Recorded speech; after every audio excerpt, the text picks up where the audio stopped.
नमस्कार, बहुत स्वागत है आप सभी का। आप देख रहे हैं भारत 24। आपके साथ मैं हूं प्रिया सिन्हा। इस वक्त राज्यसभा सांसद सुधांशु त्रिवेदी एक प्रेस कॉन्फ्रेंस कर रहे हैं। क्या कुछ कह रहे हैं, सुनते हैं।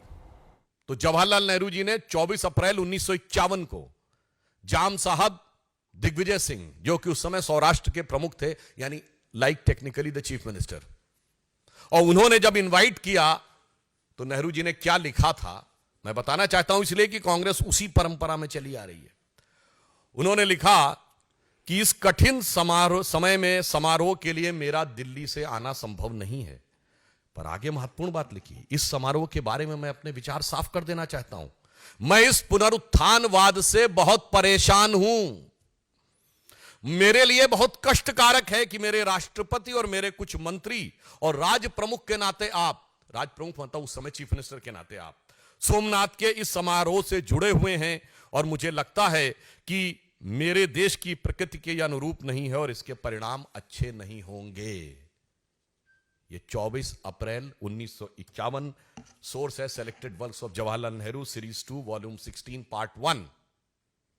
बस वही तो परंपरा थी। उसके बाद इंदिरा जी के जमाने में गोरक्षक संतों पे गोलियां चली।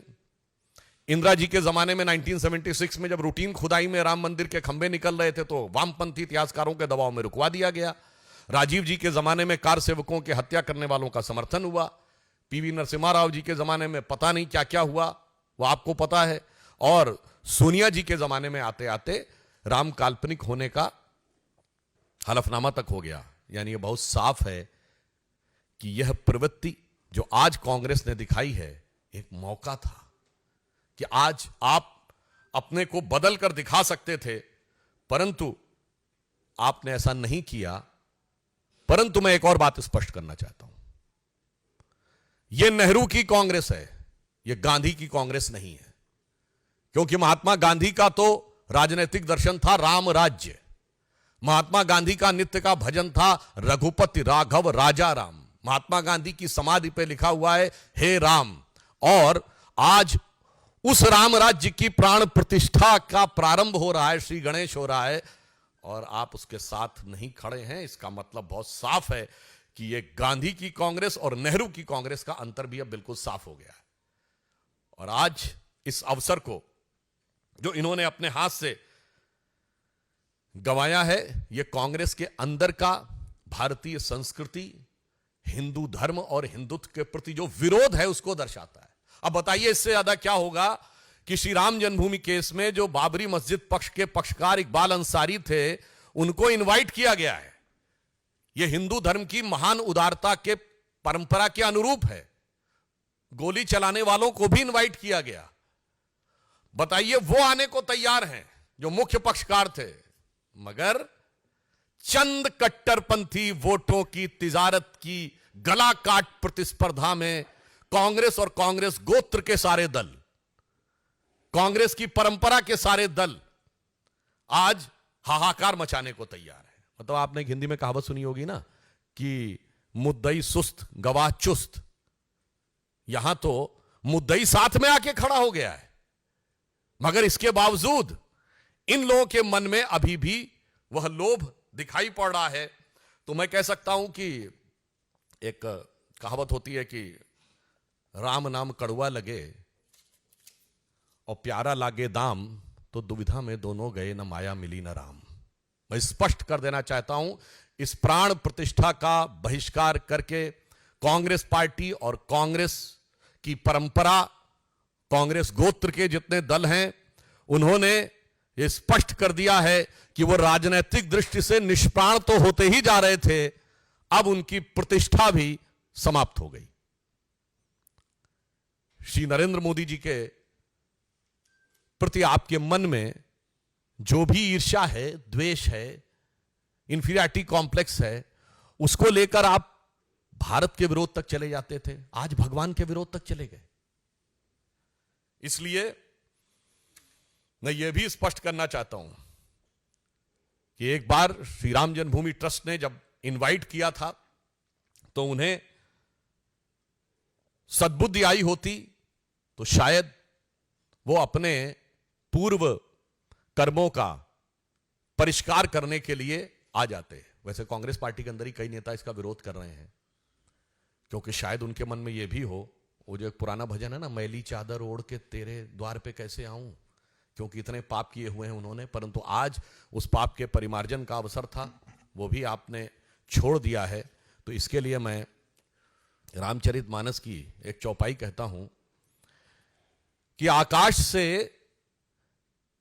जल, मतलब जो बादल हैं, अमृत तुल्य जल क्यों ना बरसा दें, बेंत का जो वृक्ष होता है ना, उस पे फूल नहीं उगते कभी, बेंत पे फल फूल नहीं आते, बैम्बू जिसको कहते हैं। उसी प्रकार विरंच अर्थात ब्रह्मा जी के जैसा भी आपको योग्य गुरु मिल जाए, फिर भी जो मूर्ख लोग होते हैं, इसे शब्दशः ना कहा जाए, मूर्ख लोग होते हैं, उनके हृदय में चेतना नहीं उत्पन्न होती। तो कहा गया है, जदपि सुधा बरस ही जलध, फूल ही फल ही न बेद, जो गुरु मिल ही विरंच सम, मूर्ख हृदय न चेत। इस कारण से उनके हृदय में यह चेतना नहीं आ पा रही है। परंतु मैं अंत में पुनः स्पष्ट करना चाहता हूं कि हर ऐतिहासिक अवसर का विरोध करते करते कांग्रेस ने आज भारतीयता के श्रेष्ठतम मूल्यों के प्रतीक भगवान श्री राम के मंदिर की प्राण प्रतिष्ठा का बहिष्कार करके यह दर्शा दिया है कि उनके लिए राजनीति, और राजनीति में भी कट्टरपंथ की राजनीति, हम किसी समुदाय की बात नहीं कर रहे हैं, कट्टरपंथ की राजनीति अधिक महत्वपूर्ण है और राष्ट्र के आदर्श और प्रेरणा कम महत्वपूर्ण है। इसलिए मैं यह भी कहना चाहूंगा कि भगवान राम वो आदर्श हैं जो सभी मत संप्रदायों के लोग मानते हैं। दुनिया का सबसे बड़ा बौद्ध देश थाईलैंड का राजा टाइटल होल्ड करता है, किंग रामा द 10th। सबसे बड़ा मुस्लिम देश इंडोनेशिया में प्रतिशत के हिसाब से भारत से ज्यादा रामायण होती हैं, सारे पात्र मुस्लिम होते हैं। लगभग 60% देश जहां नास्तिक हैं, वहां साउथ कोरिया की लेडी मानती है कि उसका वंश परंपरा भगवान राम से है। परंतु अफसोस की बात यह है कि यहां पर जो लोग अपने को गांधी का स्वयंभू उत्तराधिकारी कहते हैं, वो इसके विरुद्ध खड़े हैं। अफसोस की बात यह है कि आज तक उन्होंने अपने बाकी कर्मों के लिए कभी माफी नहीं मांगी है, मगर यहां पर उनको विरोध नजर आ रहा है। तो इसलिए मैं स्पष्ट रूप से कांग्रेस से कहना चाहूंगा कि आप इसके द्वारा यह साफ स्पष्ट कर दीजिए कि अब आप अपने पुराने बयान पे कायम हैं कि नहीं।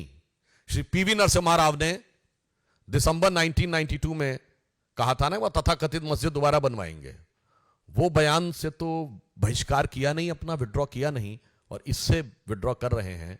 यह दर्शाता है कि कांग्रेस के अंदर की मूल प्रवृत्ति क्या है। धन्यवाद।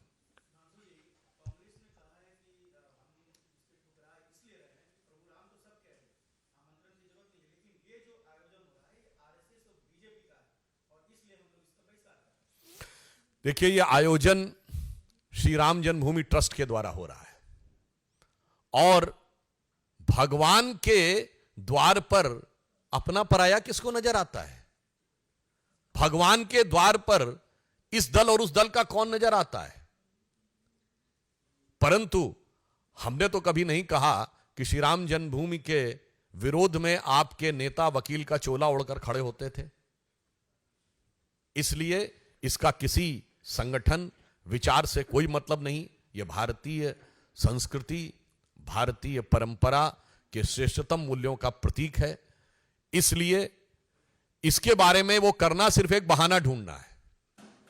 जैसे किसी को कोई कार्य ना करना हो तो वो बहाना ढूंढता है कि किस आधार पे हम इस चीज के में अवरोध उत्पन्न करें। तो चूंकि ये सदा सर्वदा से अवरोध उत्पन्न करते रहे थे, तो अंतिम समय पे भी कुछ ना कुछ विघ्न उत्पन्न करने का प्रयास कर रहे हैं। परंतु आप आश्वस्त रहिए, महान भारत की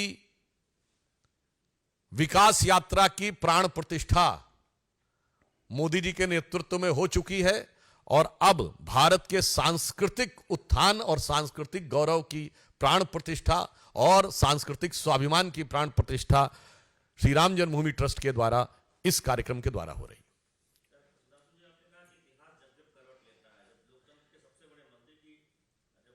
Sudhanshu Trivedi, national spokes person Bharatiya Janata party, जिनको भी आप सुन रहे थे, कांग्रेस पर जोरदार हमला बोलते हुए कहते हुए कि कांग्रेस की प्रतिष्ठा ही खत्म हो रही है। कट्टरपंथ का समर्थन करती है कांग्रेस। कांग्रेस को हिंदू विरोधी, सनातन विरोधी बताया।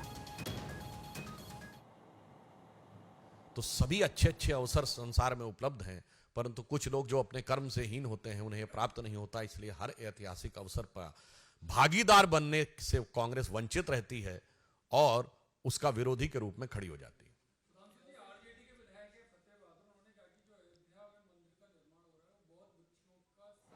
तो हर ऐतिहासिक मौके पर कांग्रेस भागीदार बनने से वंचित रह जाती है और जाकर के विरोध में खड़ी हो जाती है, ये कहना है बीजेपी का। और ये भी कहा गया कि कांग्रेस को बहिष्कार की आदत हो गई है। कांग्रेस ने कार सेवकों के हथियारों का समर्थन किया, ये गांधी की नहीं नेहरू की कांग्रेस है, ये भारतीय जनता पार्टी कहते हुए कांग्रेस को हिंदू और सनातन विरोधी यहाँ पर बताया गया। कांग्रेस को माया मिली न राम। दरअसल प्राण प्रतिष्ठा कार्यक्रम को लेकर के जो निमंत्रण दिया गया, उसके बाद उससे इंकार करने के बाद भारतीय जनता पार्टी ने एक तरीके से मोर्चा खोल दिया है और सुधांशु त्रिवेदी बकायदा प्रेस कॉन्फ्रेंस करके नेहरू से लेकर के इंदिरा गांधी और उसके बाद सोनिया गांधी तक का जिक्र करते हैं और ये बताते हैं कि कैसे अलग अलग कालखंडों पर ऐसे मौकों में कांग्रेस पार्टी ने विरोध जाहिर किया है और ये कहा कि गांधी की कांग्रेस नहीं है। पता नहीं खाते विदेश में होते थे वहां पहुंच जाता था, वो नेशनल हेराल्ड का दिया गया हो कौन से खाते में पहुंच गया जाके, तो इसमें कोई आश्चर्यजनक बात नहीं है। ये तो इधर का माल उधर और उधर का माल इधर करने वाली कांग्रेस की पुरानी प्रवृत्ति के अनुरूप है।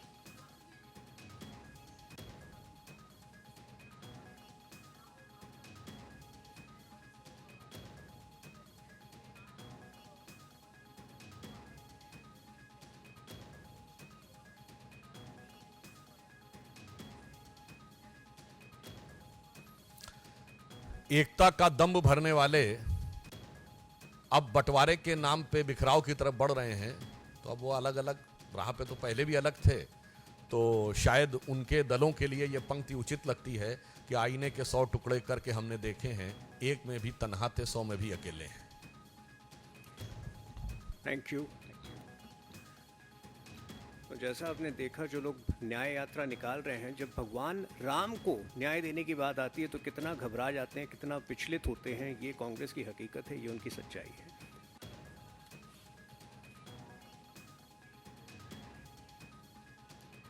तो भगवान के द्वार पर सब एक है, ये बीजेपी कहते हुए और जोरदार हमला बोलते हुए कांग्रेस पार्टी पर